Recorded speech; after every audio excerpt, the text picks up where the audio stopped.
Baik, Pak Iksan, tadi kita juga mendengar begitu komentar dari para pelapor kasus Ahok, Pedri Kasman, Muhammad Hilal yang menduga kuat sekali ada mungkin faktor politik di balik penundaan sidang Ahok hari ini. Tadi juga kita mendengar jaksa penuntut umum juga sempat beralasan begitu adanya surat dari Kapolda. Anda melihatnya ada intervensi tidak? Ya, secara kasat mata semua publik juga sudah merasakan, ya. Saya tidak akan mengatakan ada intervensi atau tidak, tapi sangat jelas bahwa sebuah penundaan persidangan, ya, atau tuntutan, biasanya yang ingin menunda itu kan dari pihak terdakwa atau kuasanya. Jarang terjadi seorang jaksa dengan timnya menunda rekisitor atau tuntutannya, karena dambaan dari seorang jaksa dengan timnya, jaksa itu satu, dari jaksa agung sampai ke bawah, adalah menuntut dengan maksimal seorang terdakwa. Karena dia apa? Manifestasi atau penjelmaan dari negara, wakil negara dalam criminal justice system. Ini ada apa? Persoalan besar ini, sangat serius ini. Oleh karenanya saya mengusulkan agar diganti jaksa agung, ya, mengganti timnya juga. Karena apabila dipaksakan juga dengan tim jaksa yang diketuai Ali Mukartono, ini ayam sayur. Merugikan negara, merugikan masyarakat. Dan bukan tidak mungkin kasus-kasus yang lain akan diperlakukan seperti ini. Dan negara dirugikan. Karena apa? Kehadiran jaksa adalah sebagai satu pilar dalam paradigma criminal justice system. Bahwa kalau jaksa tidak bertindak proper, tidak profesional, ya, maka ini terjadi. Hari ini ditunjukkan, dipertontonkan bagaimana negara gagal melindungi masyarakat, negara gagal melindungi hukum, negara gagal melindungi dirinya. Dan negara gagal sekaligus melindungi terdakwa. Karena terdakwa juga ingin agar kepastian hukum terhadap dirinya itu secara tepat, jelas, pasti. Itulah hukum. Ya. Hukum diciptakan itu untuk keadilan. Bukan dipermainkan seperti ini. Sekali lagi saya katakan bahwa dambaan dari seorang jaksa adalah bagaimana dia membuat tuntutan yang sangat bagus. Tuntutan yang sangat tajam, tuntutan yang setinggi-tingginya terhadap terdakwa. Karena itu perintah dari undang-undang, perintah dari KUHP, dan itu adalah wakil dari masyarakat dalam paradigma criminal justice system. Tapi apa yang dipertontonkan hari ini oleh jaksa, ini membuktikan, ya, kegagalan dari negara untuk melindungi negara, untuk melindungi masyarakat. Dan kalau seperti ini diteruskan, berbahaya. Oleh karenanya, ini saya mengusulkan agar diganti nih tim jaksa, dan tolong diperhatikan jaksa bahwa putusan Anda hari ini, ya, itu tolong dicermati apakah bisa menimbulkan efek sosiologis masyarakat yang sebaliknya. Masyarakat melawan keputusan ini. Bukan untuk mencegah atau pengamanan, tetapi sebaliknya. Ya, masyarakat menilai bahwa tidak lagi ada keadilan dan kepastian hukum di negeri ini. Itu berbahaya. Baik, Pak Iksan dengan tegas berharap jaksa ingin mencopot begitu bahwanya untuk mencopot dari karena cara kerja dari para tidak profesional. Oke, Bang Nik mengkritisi dari cara kerja jaksa penuntut umum sejauh ini? Saya hanya melihat aja dari fakta persidangan tadi, justru terdakwa dan penasihat hukum juga menyatakan mereka merasa dirugikan. Ya, betul. Mereka merasa dirugikan dengan penundaan sidang penuntutan ini. Dan juga perlu kita lihat bahwa pada sidang yang lalu, hakim sudah menyatakan bahwa hakim sudah punya agenda. Nah, tadi juga majelis hakim mengatakan bahwa agenda yang sudah ada pada mereka akhirnya terbengkalai. Karena bukan satu kasus ini saja yang mereka tangani. Dan hakim juga mengatakan bahwa mereka tidak mau dicap atau distigma oleh masyarakat bahwa mereka mengistimewakan kasus ini. Semua kasus sama di mata hukum. Ini perlu dicatat.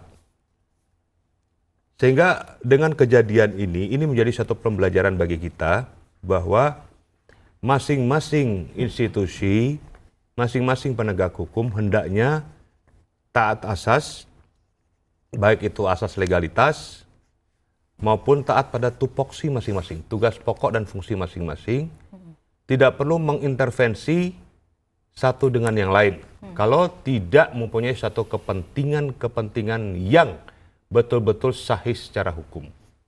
Nah, kalau dikatakan alasan keamanan, dari surat Kapolda tanggal 4 April tersebut adalah tugas kepolisian yang telah diberi wewenang oleh undang-undang untuk menjaga keamanan dan ketertiban umum.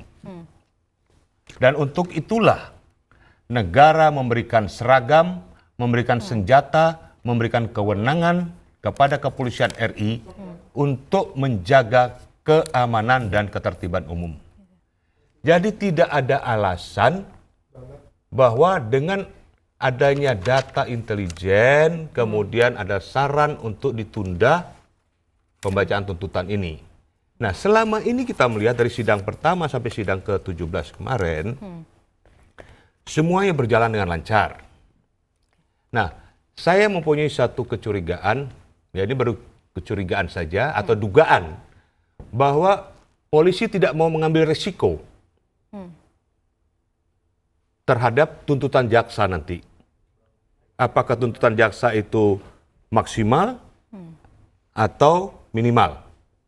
Karena mungkin dari intelijen kepolisian sudah membaca bahwa ada pergerakan-pergerakan dari masyarakat yang mungkin merasa tidak puas atas tuntutan jaksa yang maksimal atau minimal. Nah, mereka, dugaan saya ini, mereka tidak mau terjadi kasus Situbondo tahun 1996 yang lalu, di mana tuntutan jaksa tidak maksimal, kemudian terjadi huru-hara di Situbondo dalam kasus Saleh. Nah, ini menjadi catatan penting. Mungkin saja, ini dugaan saya ya, mungkin saja polisi tidak mau kecolongan di situ. Tetapi dalam hal ini, data intelijen maupun segala asumsi yang dipakai kepolisian, selama itu tidak masuk di dalam satu kewenangan yudikatif, sebenarnya tidak boleh pihak kepolisian dalam hal ini Kapolda memberikan surat secara langsung kepada Ketua Pengadilan Negeri. Pihak polisi atau Kapolda bisa meminta kepada penasihat hukum terdakwa atau kepada jaksa penuntut umum. Adanya data intelijen seperti begini, dikhawatirkan terjadi begini, maka seyogyanya kalian bisa meminta penundaan itu. Nah, kalau langsung dari pihak Kapolda kepada pihak Ketua Pengadilan Negeri, nah ini sudah dikatakan masyarakat adanya dugaan intervensi karena itu langsung. Nah, disitulah akan timbul lagi suatu dugaan bahwa terjadi intimidasi hukum di situ dengan alasan keamanan. Ini nggak boleh terjadi. Saya kira itu dulu dari saya. Baik. Kemudian Pak Iksan, bila memang Bang Nik begitu menyebutkan begitu ada dugaan intervensi yang sangat kuat kepada jaksa begitu. Apa maksud dari pernyataan jaksa tadi yang menyebutkan juga mengkait-kaitkan surat dari Kapolda tadi kepada jaksa tadi begitu yang juga menjadi alasan untuk jaksa menolak penundaan ini, Pak Iksan? Pertanyaannya sangat bagus ini. Jadi sangat aneh dan memang kalau kita boleh bercanda gurau ya, ini lucu. Tidak pernah ada seorang jaksa ya di Republik ini ya yang menyampaikan penundaan seperti itu dengan surat yang ditujukan kepada Ketua Pengadilan. Suratnya Kapolda ini kan ditujukan kepada pengadilan. Ya barangkali kalau memang dia anggap sebagai hal yang wajar, ini kan sebagai suatu masukan. Saya kira tidak masalah ya surat itu.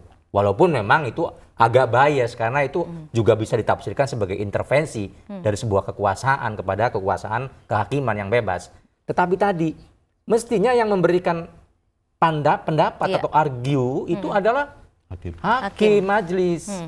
Dengan kondisi yang seperti ini kami layak untuk mempertimbangkan. Nah, di sana justru jaksa sebaliknya, tidak yang mulia. Karena jaksa itu ingat, dia mempunyai organ yang namanya intelijen. Jadi dia harus tahu, tidak tidur kerjanya, apalagi malas, belum ada pengetikan, belum selesai ngetik. Dia udah punya intelijen. Apakah segenting ini persoalan itu sehingga sidang harus ditunda?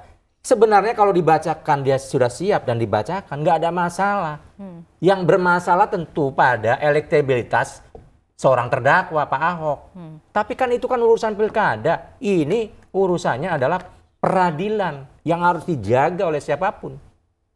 Jadi jangan sampai ini peradilan ini dibuat dagelan oleh jaksa yang tidak profesional, dan tadi saya usulkan agar tim ini diganti ini. Karena apa? Diberikan kesempatan kepada hakim untuk minggu depan pun nggak siap, nggak jelas. Komitmennya apa terhadap bangsa? Bahwa dia itu adalah penegak hukum untuk menegakkan hukum. Bagaimana masyarakat kalau jaksa ini seperti ini? Apakah dibiarkan nanti masyarakat melakukan tindakan sendiri sebagai trial by The mob. people? Baik. Ya kan ini bahaya.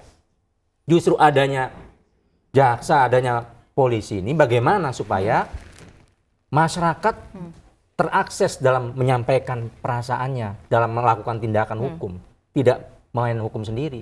Ini saya kira lagi-lagi nih tindakan yang sangat tidak pantas dipertontonkan kepada publik, ya. Jadi nampaknya semua masyarakat paham ini ya, tidak perlu orang cerdas, tidak perlu orang pandai untuk menganalisa ini. Bagaimana negara ya yang diwakili oleh jaksa mempertontonkan hal-hal yang tidak pantas di dalam persidangan yang mulia. Baik. Oke, ditahan dulu Bang Nik, kita akan lanjutkan kembali. Breaking news masih akan kembali usai jeda.